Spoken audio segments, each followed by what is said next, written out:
Bienvenidos a la tercera y última parte del ejercicio campo eléctrico. Ya nosotros en la parte anterior calculamos la magnitud del campo 1, la magnitud del campo 2, porque ya dibujamos los campos, que era el primer paso. En este último paso es expresar el campo eléctrico E1 y E2 en notación vectorial. Para eso necesitamos una dirección. Vamos a volver a repetir el dibujito aquí. Esta es la carga número 1, que era negativo 6.0 nanocentímetros, que estaba separada unos 10 centímetros de la carga positiva 10.00 nanosec, ¿verdad? Está separada 10.00 centímetros.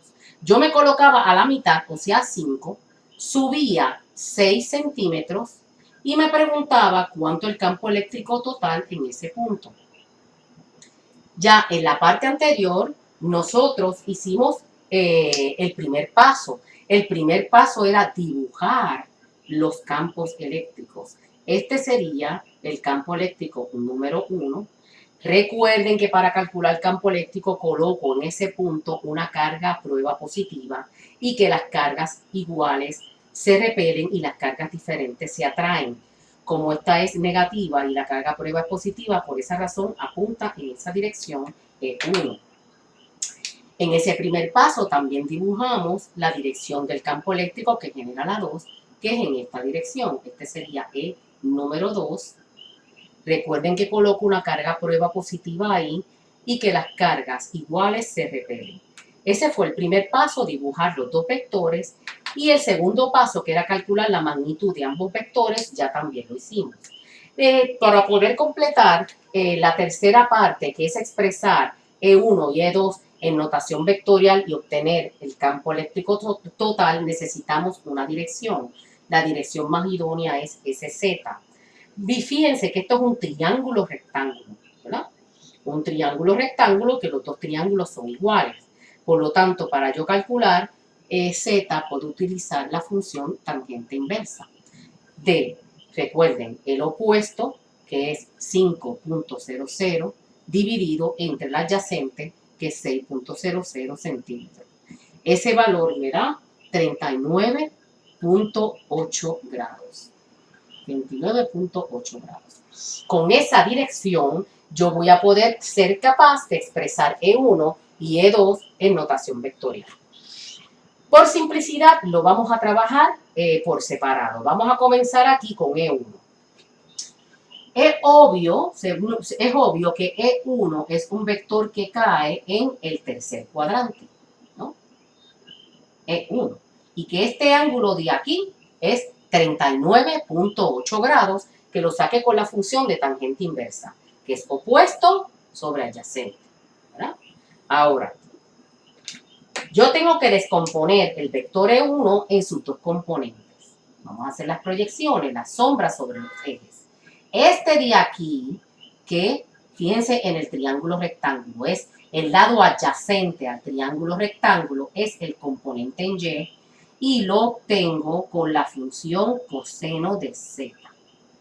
Mientras que el componente en X de E1, que es este lado, que queda opuesto a Z, lo voy a obtener con la función seno de Z.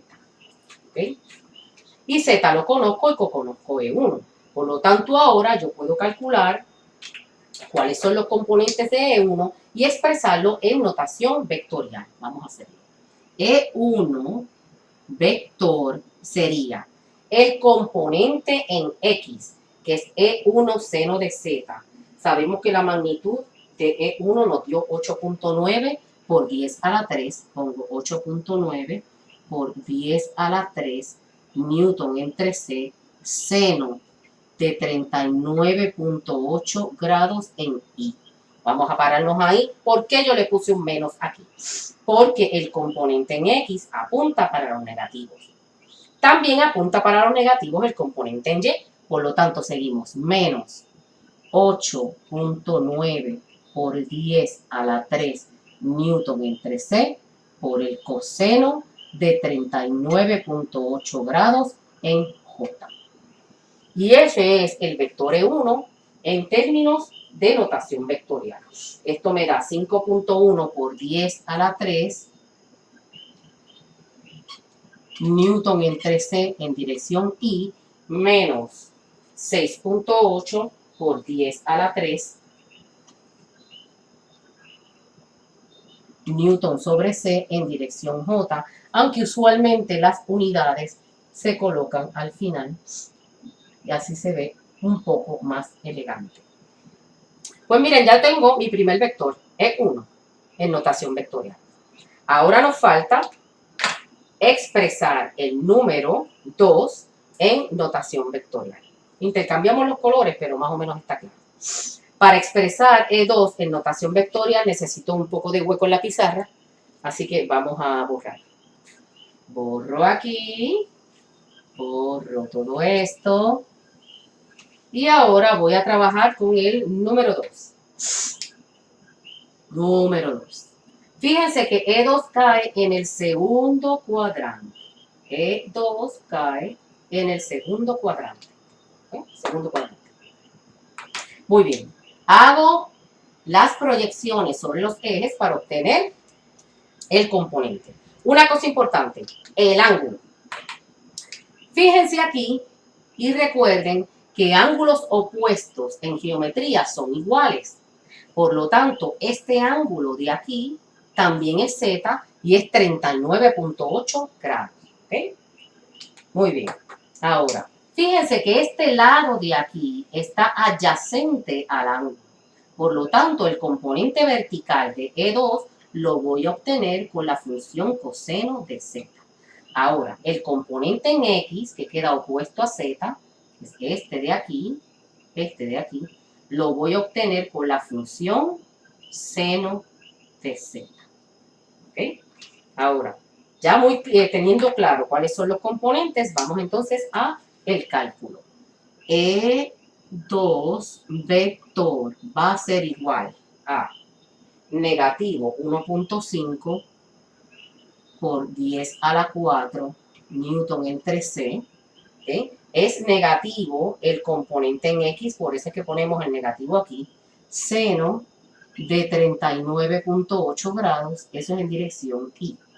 Ahora, el componente vertical es positivo, por lo tanto sería más 1.5 por 10 a la 4 Newton entre C, coseno de 39.8 grados en dirección J. ¿Okay? Ahora ponemos los resultados, me da negativo 9.6 por 10 a la 3 en dirección I, más 1.2 por 10 a la 4 en dirección J, unidades Newton sobre C. Ya tenemos entonces el campo número 2 expresado en notación vectorial. ¿Qué es lo que resta por hacer? Se suman los dos vectores y se obtiene la magnitud y la dirección. Y con eso se finalizaría el problema. ¿Okay? Vamos a borrar para entonces sumar ambos vectores. Colocamos E total,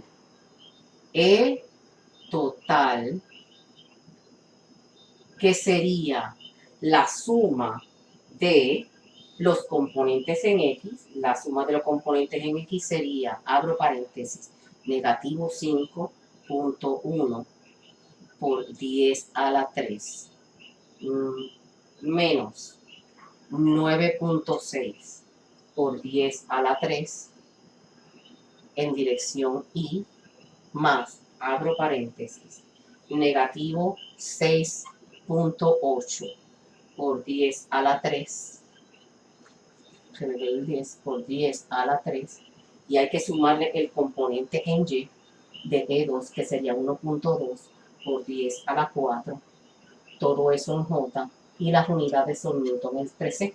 Cuando obtienes la suma, el valor final sería negativo 1.5 por 10 a la 4 en dirección I, más 5.2 por 10 a la 3 en dirección J, Newton sobre C. Este sería el resultado final del campo eléctrico total. Recuerden que esto no se va a quedar así. Como asignación les recomiendo que obtenga la magnitud. Recuerden, obtener la magnitud del campo eléctrico total, que es el cuadrado, la suma de los cuadrados de sus componentes raíz cuadrada, y que por último necesitamos obtener la dirección del campo eléctrico, que se usa la función tangente inversa, usualmente en física.